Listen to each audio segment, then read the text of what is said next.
हाँ तो भैया अब वो वक्त आ चुका है कि हम लोग सीरीज शुरू करें अपने इम्पोर्टेंट क्वेश्चन एंड आंसर के प्रिपरेशन का। जी हाँ, मैं बात कर रहा हूँ डी फार्मेसी सेकेंड ईयर और डी फार्मेसी फर्स्ट ईयर की, है ना। क्योंकि 9 जून से जो एक्सपेक्टेड डेट आ चुका है और उसी के साथ ही साथ एक एज अ नोटिस भी उन्होंने बताया है बीटी वालों ने कि ये डेट जो है कंफर्म है। बस इसमें जो है सब्जेक्ट्स के डेट जैसे कोई 9 को है तो वो हो सकता है 10 को हो जाए, ऐसे मतलब वो चेंज कर सकते हैं। ओके, तो उन्होंने ये बताया है, ठीक। तो डेट कंफर्म है एकदम। तो भैया वही मैं कह रहा हूँ कि अब वक्त आ चुका है कि हम लोगों को एक किनारे से पूरे एक एक यूनिट वाइज इंपॉर्टेंट क्वेश्चन और आंसर को रिवाइज करना या फिर कंफर्म करना या फिर याद करना पेपर पर्पज़ के लिए अब ज़रूरी हो गया है ना। तो चलिए, इस समय व्यस्तता तो बहुत है भैया, क्योंकि शादी वगैरह भी है, कहीं ना कहीं ज़रूर सबको अटेंड करना है। तो उसी के साथ साथ हमें ये भी कोशिश करना है कि हम क्वेश्चन भी अटेंड कर पाएँ भरपूर अपने एग्ज़ाम में, है ना। तो उसको अटेंड करने के लिए भैया थोड़ा समय तो देना पड़ेगा पढ़ाई को, ठीक है। तो चलिए शुरू करते हैं और वेलकम है आप सभी का पीसी फार्मा चैनल में, ठीक है। और कैसे हैं आप लोग? बढ़िया हैं तो ध्यान रखिए अपना और ऐसे ही आगे बढ़ते रहिए। चलिए देखते हैं आज जो मैंने क्वेश्चन ये सेट किया है, जो है इंपॉर्टेंट क्वेश्चन ऑफ फार्माकोलॉजी। ये डी फार्मा सेकेंड ईयर का सब्जेक्ट है ना। तो इसमें जो क्वेश्चन है थोड़ा सा मैं इसमें समरी के तौर पे आपको बता देता हूँ क्या कैसे है। उसके बाद मैं नेक्स्ट वीडियो लेक्चर में इसके सोल्यूशन के साथ पूरा प्रॉपर एकदम डिस्कस करूँगा। और ये यकीन मानिए इसमें कम से कम 70% क्वेश्चन आपके कंफर्म हो जाएंगे भैया, है ना। ये अगली बारी भी मैंने दिया था क्वेश्चन सेट करके अपने स्टूडेंटों को, ठीक है। तो चलिए शुरू करते हैं और थोड़ा सा कॉपी पेन वगैरह लेके बैठा करिए आप लोग पढ़ने। Okay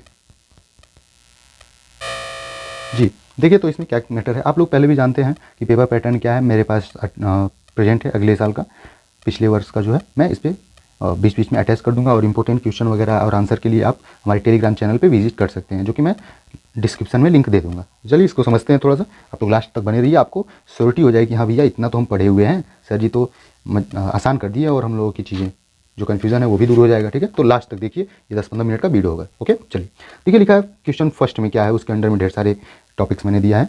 definition and terms are important like, कुछ डिफिनीशंस हैं और उसी को टर्म जो हम लोग बोलते हैं, है ना, जिसको डिफाइन करना रहता है उसका मीन निकलता है, वो इंपॉर्टेंट है। जैसे कि ड्रग एब्जॉर्प्शन, फर्स्ट यूनिट से है भैया, drug absorption, bio availability, drug distribution. देखिए ड्रग एब्जॉर्प्शन क्या है, ड्रग एब्जॉर्प्शन आप नॉर्मली जानते हैं, ये मैटर आप प्रोसेस जो है जी। तो ड्रग एब्जॉर्प्शन एक ऐसा प्रोसेस है भैया, देखते हैं फर्स्ट यूनिट का आपने पढ़ा भी है, सिंपली समझ लेते हैं। जैसे कि आप ऐसे बनाते थे, ये किस टॉपिक का है, various route of drug absorption था, ये सब चीज़ें थी, फिर उसी में एडीएमई आता था, है ना। तो वहीं से टॉपिक है ये कहीं ना कहीं। ओके समझते हैं यहीं पे।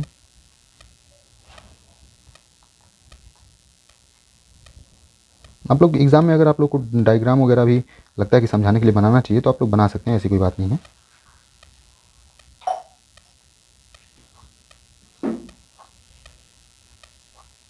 ठीक है, ये पर्सन है भाई, यहाँ से आपका आता है स्टोमक वाला पोर्शन, यहाँ पर रहेगा,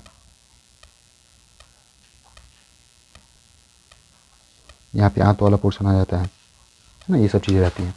तो समझिए बात को, जैसे ड्रग एब्जॉर्प्शन में क्या होता है, इसको डिफाइन कर सकते हैं। Drug absorption is defined as the drug administered on site on there the blood reach in the blood stream is known as drug absorption. यानी कि अगर मान लीजिए किसी को, जैसे यहाँ पे अगर कंधे पे है ना, हाथ में जहाँ मसल एरिया है वहाँ पे भी इंजेक्शन लगाए जाते हैं, यहाँ मान लीजिए इंजेक्शन लगाया जा रहा है, तो यहाँ से ब्लड स्ट्रीम में, यानी यहाँ पे ब्लड वेजल्स भी रहेंगे, नसी भी रहेंगी पतले पतले, तो इसमें जब ब्लड इंटर कर जाता है इसी को ड्रग एब्जॉर्प्शन कहते हैं।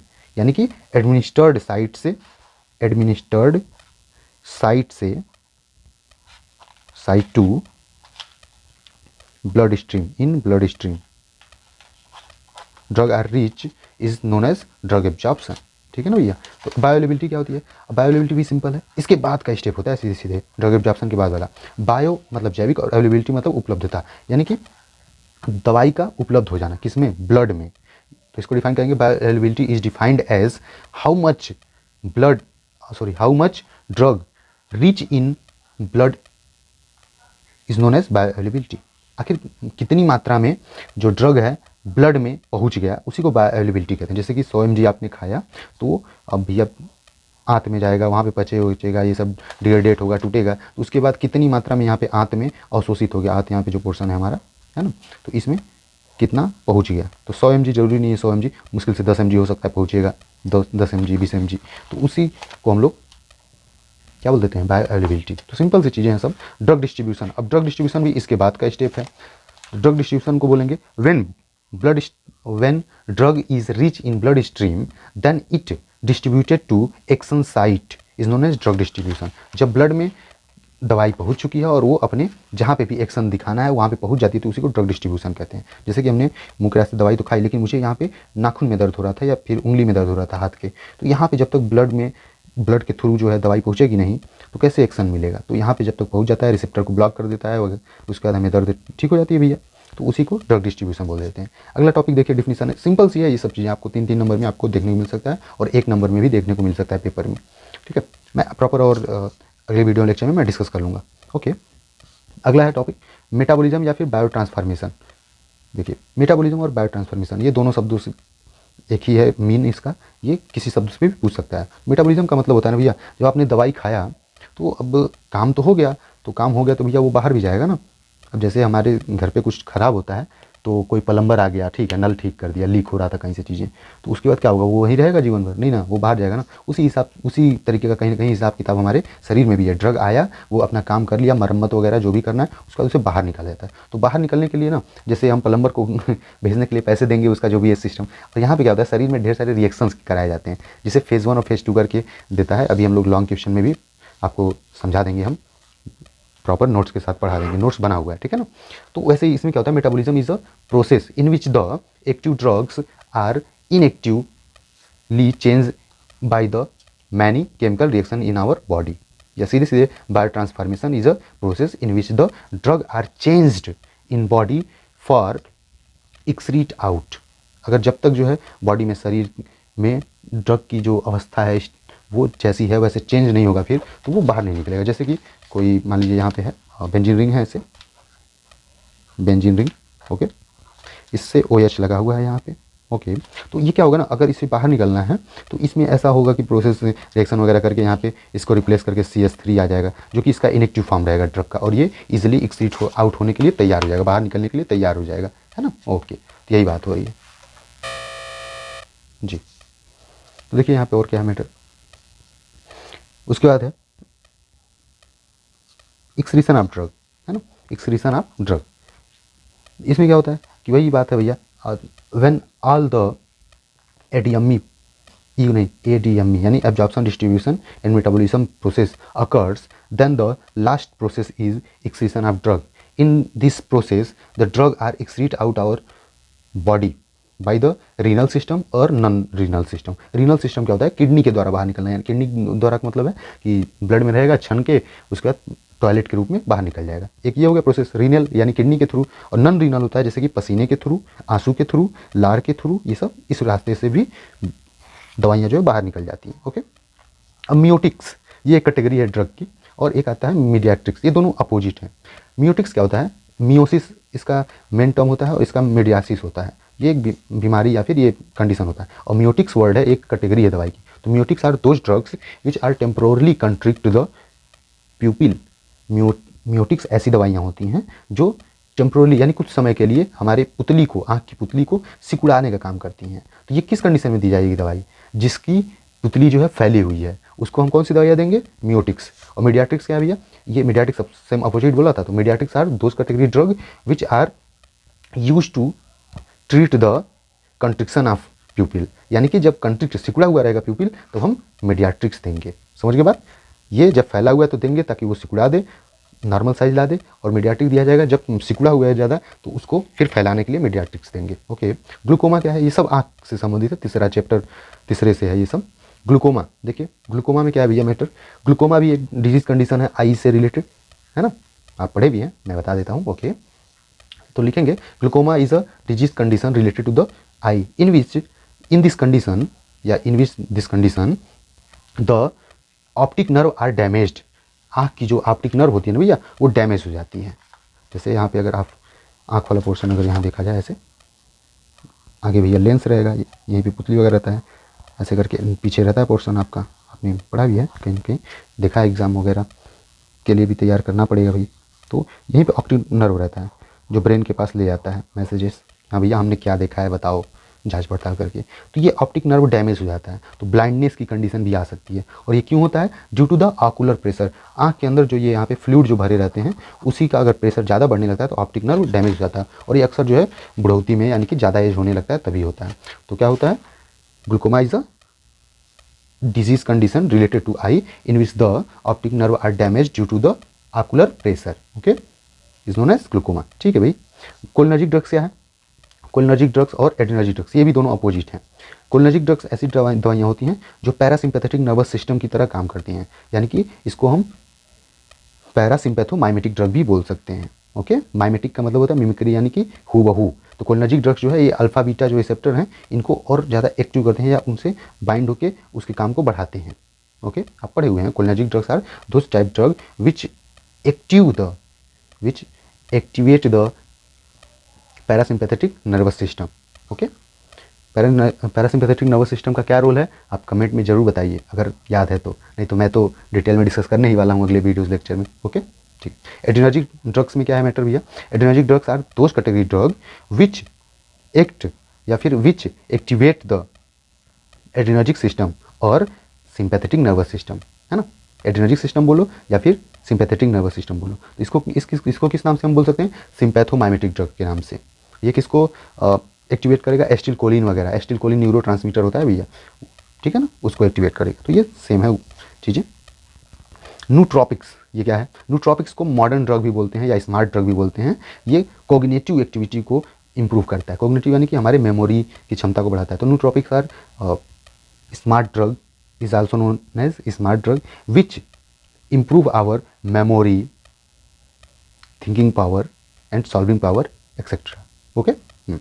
हिमटेनिक एजेंट्स, आप कहेंगे सर एग्जाम्पल्स तो आप नहीं बता रहे। नहीं बताएंगे भैया, बिल्कुल नहीं बताएंगे इस वीडियो में, वीडियो लंबी हो जाएगी ना। हम नेक्स्ट वीडियो लेक्चर में इसमें बस आपको जनरल सा आइडिया दे देता हूँ क्या कैसे पढ़ना है ना। 20 मिनट का मैं बोल चुका हूँ, 20-25 मिनट का वीडियो लेक्चर होगा, ठीक है ना। तो अंत तक देखिए, आप कहीं ना कहीं रिलेट कर पा रहे हैं चीज़ों को कि हाँ समझ आ रहा है, तो उसमें मैं प्रॉपर आपको एग्जाम्पल वगैरह बता दूंगा। ठीक है, कोलिनर्जिक हो गया, ये हो गया, न्यूट्रोपिक्स हो गया। हिमटेनिक एजेंट, हिम का मतलब है आयरन से संबंधित है। और टॉनिक का मतलब होता है कि आप समझ पा रहे हैं, टॉनिक का मतलब होता है कुछ बढ़ाने की बात होती है। जैसे कि कहते हैं नहीं इनको कमजोरी हो रही है टॉनिक पिलाओ, यानी इनको मजबूत करना है। तो वैसे ही हिम मतलब आयरन और टॉनिक मतलब मजबूत करना। तो ऐसी दवाइयाँ रहेंगी जो हमारी आयरन यानी कि सीधे सीधे ब्लड की मात्रा को शरीर में बढ़ाने का काम करेंगी, उसे हिमटेनिक एजेंट बोलते हैं। तो haematinic agent are those type drugs which improve the blood formulation in our body or it increase the blood volume in our body is known as haematinic agent. जैसे कि आयरन का सिरप है। Okay, bronchodilators, bronchi, और dilator मतलब फैला देना, शिथिल कर देना। तो आपने रिस्पायरेटरी सिस्टम पढ़ा हुआ है HIP में, तो ब्रोंकाई जानते हैं चेस्ट वाले एरिया में आता है, ब्रोंकाई, ब्रोंकियोल्स, है ना। तो ब्रोंकाई को ये फैला देने वाली दवाइयाँ, जैसे कि अस्थमा वगैरह की कंडीशन में क्या होती है, पाइप जो है ऐसे अगर इतनी मोटी है तो वो तुरंत सूज के ऐसे पतली और सकरा हो जाएगा, जगह और कम हो जाएगा, है ना। तो सांस लेने में दिक्कत होने लगती है, तो तुरंत जो ये दवाइयाँ या फिर नेजल स्प्रे वगैरह किया जाता है ये तुरंत फिर से फैल जाता है, तो इसकी वजह से प्रॉपर वो सांस ले पाता है व्यक्ति। तो वही ब्रोंकोडाइलेटर्स कहलाते हैं, those type drugs which dilate the bronchi and give relief the asthma symptoms and other respiratory system symptoms is known as bronchodilators. Laxative and purgative क्या है? ये दोनों सेम ही है कहीं ना कहीं, बस एक छोटा भाई है एक बड़ा भाई बोल सकते हैं आप। जैसे लेक्सेटिव क्या है? Laxative are those agent which stimulate the stool existing. ये ऐसी दवाइयाँ हैं जो स्टूल्स को बाहर निकालने में मदद करती है या उसकी स्टिमुलेट करती हैं हमारे बाउल मूवमेंट को, जो मूवमेंट हमारे आंत में होती है, गुड़ वगैरह ये सब आपने सुना है, गुड़ करके, तो उसकी वजह से बाहर निकल जाता है स्टूल। लेकिन इसमें अंतर क्या है दोनों में? ये छोटा भाई है ये बड़ा भाई। परगेटिव क्या होते हैं? Purgative is also act as a laxative but is in it the many more fluid और watery fluid are included in the stools. इसमें क्या होता है, एकदम मतलब लूज मोशन की तरह होने लगेगा। और लेक्सेटिव में क्या है, थोड़ा सा स्टूल्स टाइट ही रहते हैं, है ना। तो laxative and purgative action are same but in laxative the water quantity is less than purgative. Okay brother, थोड़ा सा इंग्लिश में ज़्यादा शायद यूज़ कर रहा हूँ, ठीक है, आप सेकेंड ईयर में भैया मजाक थोड़ी है। Congestive heart failure, CHF। Congestive का मतलब होता है सकरा, और हार्ट हृदय जानते ही हैं जो धक धक करता है हम सब में। और फेल्योर का मतलब कि काम करने में असमर्थ हो, है ना। तो ये चीज़ें हैं। तो कंजेस्टिव हार्ट फेल्योर में क्या होता है कि हमारी जो क्या बोलते हैं हार्ट है उसके पास थोड़ा सा ब्लड वगैरह कम पहुँचने लगता है कहीं ना कहीं, तो इसकी वजह से यहाँ पे जो हार्ट फेल्योर कर जाता है, यानी कि हार्ट जो है पंप करना कम कर देगा, जिसकी वजह से और से आर्गन को भी ब्लड नहीं मिल पाएगा। तो CHF is a condition in which the heart are not properly worked as well as normal. अब कैसे भी लिखिए सेंटेंसेस, बस मीन निकलना चाहिए। अब फटाफट लॉन्ग क्वेश्चन की तरफ थोड़ा सा देख लेते हैं हम लोग। क्वेश्चन 2 आता है। ये क्वेश्चन 1 के अंदर में मैंने इतने टर्म्स याद कर आपको कहा है पढ़ने को, ओके। अब देखिए question 2, right the scope of pharmacology. Pharmacology के स्कोप बताने, ये सब तो आपके क्या बोलते हैं चुटकियों का खेल है, चुटकियों का, बाएं हाथ का नहीं, बाएं हाथ तो बड़ा होगी, है ना। तो स्कोप में आपको ये सब नॉर्मल चीज़ें जो भी है कि due to the pharmacology study we know about the drug action, due to the pharmacology study we know the side effects of drugs, है ना। ये सब जानते हैं हम लोग इसी की वजह से हम एपिडेमियोलॉजी भी समझते हैं। ये सब टर्म्स आपको पढ़ाया हुआ है मैंने। और हाँ, एक चीज़ आप लोग जानिए, अगर मैंने 2 यूनिट तक, 2 चैप्टर तक पूरा एकदम प्रॉपर एक्सप्लेनेशन के साथ वीडियो अपलोड किया है, 13-14 वीडियो लेक्चर अपलोडेड हैं, आप लोग उसको देख सकते हैं अगर बहुत अच्छे से एकदम प्रॉपरली देखना है तो एक किनारे से वीडियो लेक्चर, ओके, मैं ऐड कर दूंगा डिस्क्रिप्शन में लिंक। तीसरा क्वेश्चन है, देखिए, explain the various route of drug administration. Various route वही oral, parenteral, rectal, sorry parental में ही रेक्टल आ जाता है, और उसमें क्या बोलते हैं टॉपिकल। ओरल यानी मुख के द्वारा जो हम दवाइयाँ खाते हैं, पेरेंटल यानी कि जो इंजेक्शन के थ्रू डायरेक्ट ब्लड में वगैरह भेज दिया जाता है, और इसमें टॉपिकल यानी कि स्किन वगैरह पे जो दवाइयाँ यूज़ होती हैं। तो ये वेरियस रूट है, ये मैंने प्रॉपर पढ़ाया हुआ है, आप देख सकते हैं। नहीं पढ़ेंगे तो मैं फिर से वीडियो लेक्चर बनाऊंगा ही भैया, उसमें पढ़ लीजिएगा।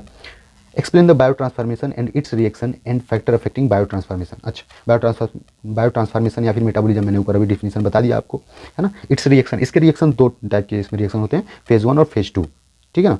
फेज़ 1 और फेज़ 2 इसमें होता है। और फैक्टर अफेक्टिंग बायो ट्रांसफॉर्मेशन को प्रभावित क्या क्या करते हैं, तो आपको बायो ट्रांसफॉर्मेशन मैंने पढ़ा चुका है कि इसमें होता क्या है, मेनली बायो यानी जैविक के जीव के द्वारा ही ट्रांसफॉर्मेशन, यानी कि एक चीज़ अगर ए है तो उसको ऐसा कर दिया जाएगा कि ए के साथ बी भी, यानी कि केमिकल चेंजेस हो जाती हैं, ऐसा कुछ रिएक्शन करवा के शरीर में ही बायो ट्रांसफॉर्मेशन। अरे आपने ट्रांजिशन अलर्ट वगैरह रील्स वगैरह बहुत देखा है, कोई नंगा बैठा रहेगा फिर कपड़ा पहन लेगा अच्छा वाला, है ना, ऐसे चीज़ें देखते हैं। तो इसमें क्या क्या अफेक्ट कर सकता है दवाई को, उसका हो सकता है कि प्रॉपर केमिकल रिएक्शन ना हो शरीर में, ठीक है, उसमें ब्लड की कमी हो तो प्रॉपर जो है वो फ्लो ही नहीं करेगा तो दिक्कत होगा, एज का भी इफेक्ट पड़ता है तो बायो ट्रांसफॉर्मेशन प्रॉपर नहीं होगा, ये सब चीज़ें हैं, ओके। आता है अगला question, question number 5, general mechanism of drug action and factor modifying drug action. अच्छा, mechanism of drug action sir हमको नॉर्मली बताना है, जनरली सामान्यतः कि ड्रग हमारे शरीर में काम कैसे करता है। तो देखिए 3-4 तरीके हैं, है ना। उसमें जैसे रिसेप्टर के थ्रू, रिसेप्टर से जुड़ के काम करता है, दूसरा आता है आपका एंजाइम्स के थ्रू काम करता है ना, ऐसे ऐसे 3-4 हैं, मैं पढ़ा दूंगा proper. Factor modifying drug action, ऐसे कौन से चीज़ें हैं जो फैक्टर्स हैं जिनको हम मॉडिफाई कर दें या फिर मॉडिफाई करने के लिए ध्यान रखना पड़ता है, नहीं तो ड्रग का एक्शन शरीर में नहीं काम करेगा। मॉडिफाई का मतलब होता है कि इंप्रूव करना, बनाना, सही करना, जैसे बोलते हैं हम बाइक मॉडिफाई करवाए हैं, कार को मॉडिफाई करवाना है, नई नई पार्ट्स वगैरह। तो इसमें क्या कहते हैं, एज आ जाता है, एज का ध्यान रखते हुए दवाई को बनाएंगे तो दवाई अच्छा काम करेगा, है ना। फिर जेंडर को भी मेल फीमेल के लिए अलग अलग है, क्योंकि मेल में थोड़ा हार्मोन्स अलग है कुछ कहीं ना कहीं, और फीमेल में भी अलग अलग है, और उसी में स्टेट ऑफ लाइफ भी है, जैसे कि प्रेगनेंसी की भी कंडीशन होती है कभी, तो उसमें अलग दवाइयाँ देनी पड़ेगी, ये सब चीज़ें हैं मैटर, है ना। तो ये सब फैक्टर मॉडिफाइंग ड्रग एक्शन में आ जाता है। Pharmacology of these topics, pharmacology देखिए लिख सकता है, फार्माकोलॉजी ऑफ दीज टॉपिक्स। तो फार्माकोलॉजी में आप क्या लिखेंगे, इंट्रो लिखेंगे, क्लासिफिकेशन लिखेंगे, उसके बाद क्या लिखेंगे आप वहीं पे डोजेस लिखेंगे, उसके बाद उसके एडवांटेज और डिसएडवांटेज लिखेंगे। ये सब आपके फार्माकोलॉजी ऑफ एनसेड, जैसे NSAID भी करके लिख सकते हैं आप, non steroidal anti inflammatory drugs, ये पूछा भी है अगले साल। जनरल एनेस्थीसिया भी पूछा है, एंटी हाइपरटेंसिव भी पूछा है, डायबिटिक्स भी पूछा है, ये सब ऐसे ऐसे कहीं ना कहीं क्वेश्चन पूछे हैं ढेर सारे, ठीक है। तो फार्माकोलॉजी में आपको प्रॉपर लिखना है, उससे संबंधित जो जो आप जानते हैं, ओके। तो एनसेड आप जानते ही हैं, जो ऐसी दवाइयाँ होती हैं जो दर्द वगैरह को कम करती हैं। लोकल एनेस्थेटिक, जो जिस एरिया में लगाएंगे वहीं की नर्व को शून्य कर देगी, वहाँ पे ब्लॉक कर देगी। जैसे यहाँ पे अगर इंजेक्शन लगा दिया, मुझे मान लीजिए यहाँ पे टाका लगाना है ना, तो यहीं पे अगल बगल में इसको लगाया जाता है, तो नर्व ब्लॉक हो जाती है, जिसकी वजह से यहाँ पे आप कुछ भी करिए तो मैसेजेस ब्रेन तक नहीं पहुँचेंगी, तो क्या होगा, यहाँ पे दर्द नहीं महसूस होता है। तो वही लोकल एनेस्थेटिक है। जनरल एनेस्थेटिक जो आपको स्पाइनल कार्ड में लगाया जाता है, ताकि वहाँ पे नर्व ब्लॉक हो जाए, तो जो भी इस पूरे शरीर से स्पाइनल कार्ड में गई हुई है नर्व, वो मैसेजेस ब्रेन को ना पहुंचा पाए। जैसे यहाँ पे मान लीजिए आप अगर ऐसे करके स्पाइनल कार्ड बना दे रहे हैं तो यहाँ पे इंजेक्शन लग जाता है तो यहीं पे पूरा ब्लॉक कर देगा, तो ये ना इधर का मैसेज इधर आएगा, इधर का मैसेज इधर जाएगा, तो ये बात खत्म हो जाता है। यहीं पे ग्लूकोमा है, अभी ऊपर पढ़ा दिया है मैंने। ओपियाइड एनाल्जेसिक, इसमें देखिए ये डिफिनीशन नहीं सिर्फ लिखना है, इसमें आपको क्लासिफिकेशन वगैरह सब लिखना है ना। लोकल एनेस्थेटिक में जैसे कि क्या दवाई आती है, लिडोकैन आता है ना। जनरल एनेस्थेटिक में कीटामिन आता है। ओके, ओपियाइड एनाल्जेसिक, इसमें ओपियाइड एनाल्जेसिक का मतलब होता है कि नार्कोटिक टाइप की ड्रग आ गई जो ज़्यादा दर्द हो रहा है तो आपको देना है पेशेंट को। एंटी हाइपरटेंसिव में दवाइयाँ कौन सी देंगी भैया, अगर ज़्यादा बीपी बढ़ रही है तो उसको देंगे, बीपी बढ़ा हुआ है ताकि हम घटाने के लिए दे रहे हैं तो आप लेसिक्स भी देते हैं ताकि क्या बोलते हैं ज़्यादा टॉयलेट हो तो फ्यूसामाइड जिसे बोलते हैं, साल्ट होता है, तो बीपी ब्लड की मात्रा कम हुई तो बीपी भी कम हो जाएगा। और भी आता है, तमाम आइनोट्रोपिक्स ड्रग हैं उसमें, सब पढ़ लेंगे हम लोग। Drug therapy for shock, drugs जो हैं ऐसी ड्रग देने हैं जो शॉक में हमें रोके। अब शॉक का मतलब यहाँ पे इलेक्ट्रिक शॉक की बात नहीं हो रही है ना, बिल्कुल इलेक्ट्रिक शॉक की बात नहीं हो रही। यहाँ पे शॉक का मतलब है कि हमारे शरीर का एकाएक जो है सब काम रुक जाए। होता है ऐसा भी होता है, ब्लड वगैरह की अगर सप्लाई रुकी ना तो हो जाता है। तो शॉक में मतलब कि जैसे बोलते हैं ना एकदम चौबक के रह जाना, ऐसा है ना, भौचक्का हो जाना, ये सब चीज़ें हैं। तो वैसे शरीर में भी बहुत सी ऐसी चीज़ें होती हैं, शॉक कंडीशन आती है कभी कभार, जिसमें पूरी जो सिस्टम ही ठप पड़ जाएगी, एकदम काम ही नहीं कर पाएगा। जैसे कि मान लीजिए सांस लेने की दर कम हो जाए, तुरंत हार्ट बीट कम हो जाए तो दिक्कत हो जाएगी ना, तो उसमें कौन सी दवाइयाँ दी जाती हैं। ओके, ये मैटर है। इसमें बीपी बढ़ाने वाली दवाइयाँ भी दी जाती हैं कहीं ना कहीं। डायूरेटिक्स है जो यूरिनेशन को बढ़ा दे, है ना, यूरिनेशन। अभी मैंने बताया ना हाई बीपी है तो दिया जाता है ऐसी दवाइयाँ। लेसिक्स ब्रांड नाम लेसिक्स है आता है जिसमें फ्रूसामाइड रहता है। तो दो type drugs which increase the urination. Okay, cholinergic drugs में भैया वही ऊपर हमने पढ़ाया हुआ है प्रॉपर, है ना, डिफिनीशन वगैरह, उसको प्रॉपर हम लोग क्लासिफिकेशन वगैरह डिस्कस कर लेंगे, ठीक है। और देखिए यहाँ पे discuss the basic principle of chemotherapy. अब यहाँ पे थोड़ा सा चीज़ें समझते हैं क्या मैटर है। Discuss the basic principle of chemotherapy. Chemotherapy आपने सब सुना होगा, आप लोग को जनरली बस यही लगता होगा कि हाँ एक कैंसर के इलाज की बात हो रही है। जी आप सही समझ रहे हैं, बट हाँ एक फैक्ट यहाँ पे और भी है जिससे ये रिलेटेड है। जैसे कि कीमोथेरेपी, कीमो मतलब केमिकल और थेरेपी मतलब उपचार करना, केमिकल के द्वारा उपचार करना। तो ऐसे क्या होता है ना, हमारे शरीर में ढेर सारी बीमारियाँ होती हैं, जैसे वायरस के थ्रू, फंगस के थ्रू, बैक्टीरिया के थ्रू, प्रोटोजुआ के थ्रू, तो उसको भी हम दवाइयाँ दे के ठीक करते हैं। तो अब देखिए कैंसर में भी क्या होता है, सेल्स को मारना रहता है ना, दवाई के द्वारा या ख़त्म करना रहता है। वैसे ही बैक्टीरिया हुआ, चाहे वायरस हुआ, चाहे क्या बोलते हैं प्रोटोजुआ हुआ, इन सबों को भी हमारे शरीर में मारना ही होता है या फिर रोकना होता है ना। तो कीमोथेरेपी का सेंस यही होता है कि by it process we possess और किल द माइक्रो ऑर्गेनिज्म और cell which cause the diseases, है ना। हम या तो रोकेंगे, प्रोसेस मतलब रोकना, या फिर किल करेंगे। माइक्रो ऑर्गेनिज्म भी हो सकता है या फिर सेल हो सकते हैं। तो सेल में बैक्टीरिया आ ही जाता है भैया, है ना, प्रोटोजुआ आ ही जाता है, और क्या आता है फंगस आ ही जाते हैं, तो इनको रोकना होता है। तो वही देखिए ये मैटर है प्रिंसिपल। तो प्रिंसिपल मतलब किस किस हिसाब से हम काम करते हैं, तो वो 2-3 टाइप के होते हैं प्रिंसिपल, मैं सब समझा दूंगा। ओके, क्वेश्चन नंबर 8 है यहाँ पे, discuss the definition, classification and use of these drug. अच्छा यहाँ पे देखिए डिसएडवांटेज, एडवांटेज और डोजेस, कितना डोज देना चाहिए। जैसे पैरासीटामोल 500 दिया जा सकता है, 250 दिया जा सकता है, ये सब इसमें डोजेस का नहीं ध्यान देना है। इसमें बस डिफिनीशन, क्लासिफिकेशन और यूज ऑफ दीज ड्रग्स का याद रखना है। तो पेनिसिलिन याद रखना है, जो फर्स्ट एंटीबायोटिक खोजी गई थी, है ना, ठीक है, 1928 में। ओके, सल्फोनामाइड, ये भी एक कैटेगरी है दवाई की। ये सब एंटीबायोटिक्स हैं, ये सब माइक्रो ऑर्गेनिज्म को किल करने वाली या फिर उनके ग्रोथ को रोकने वाली दवाइयाँ हैं। ओके, ये आपके लास्ट चैप्टर का या फिर उसके पहले वाले चैप्टर का है ये। ओके, ठीक है, सल्फोनामाइड हो गया। एंटी ट्यूबरकुलर ड्रग्स आता है, एंटी ट्यूबरकुलर यानी ट्यूबरकुलोसिस के अगेंस्ट जो काम करे, उसको रोकने ठीक करने की दवाई काम करे। फिर है एंथेल्मिन, हाँ एंथेल्मिंटिक्स। ओके, ये जो है केचुआ वगैरह जो हमारे पेट में पड़ जाता है, जो प्रोटोजोआ ये सब चीज़ें आती हैं, स्कैरिस आती है, उसके इसको ठीक करने के लिए दवाई होती है। जैसे अल्बेंडाजोल आपने सुना होगा, मीठी मीठी दवाई होती है, चबा के भी खा सकते हैं, और सिरप प्रिपरेशन में भी आता है, लिक्विड फॉर्म में भी आता है। Okay, anti material drug, material कह रहा हूँ, anti malarial drug anti malarial यानी कि मलेरिया को ठीक करने वाली, है ना, मार पीट के ठीक कर देना। चलो भैया हटो हटो हटो, मालिक को छोड़ो, इनको स्वस्थ रहने दो, है ना। तो एंटी मलेरियल ड्रग्स आते हैं। इसमें अल्फा बीटा डाइथ्रिल करके ऐसे एक आता है सिरप, बहुत कंसनट्रेटेड फॉर्म में होता है, हो सकता है आपने प्रैक्टिस वगैरह के दौरान आप लोगों ने देखा भी होगा। फिर आता है इसी में एंटी नियोप्लास्टिक ड्रग, नियोप्लास्टिक। देखिए ये कैंसर को ही कहते हैं, एंटी कैंसरस भी बोल सकते हैं इसको, एंटी नियोप्लास्टिक लिख रहा है, तो कैंसर को ठीक करने वाली दवाइयों को एंटी नियोप्लास्टिक ड्रग कहते हैं। तो ये सब पूरा मैटर मैंने आपको समझाया। कुछ क्वेश्चन 2-4 अगर आपको और इंपॉर्टेंट लगे तो मैं इसमें डिस्कस कर दूंगा, और कम से कम 20-30 जो है कुछ मैं ऑब्जेक्टिव क्वेश्चन भी ऐड करके मैं आपको समझा दूंगा। थोड़ा सा इस दौरान हो सकता है मैं भी वीडियो लेक्चर 2-4 दिन गैप में डालूँ, क्योंकि थोड़ा सा लगन वगैरह जो शादी वगैरह भी अटेंड करना है कहीं ना कहीं। ठीक है, ओके, तो मिलते हैं नेक्स्ट वीडियो लेक्चर में, और आप लोग अपना ध्यान रखिए। Love you to all, take care, bye bye. मिलते हैं नेक्स्ट वीडियो लेक्चर में, और पढ़िए जरूर, सब अटेंड करिए। वैसे ही पेपर में भी आपको सब क्वेश्चन भी अटेंड करना है कहीं ना कहीं। ओके भैया, मिलते हैं, और मैं प्रॉपर वीडियो डालने का कोशिश करता हूँ। Okay, bye bye.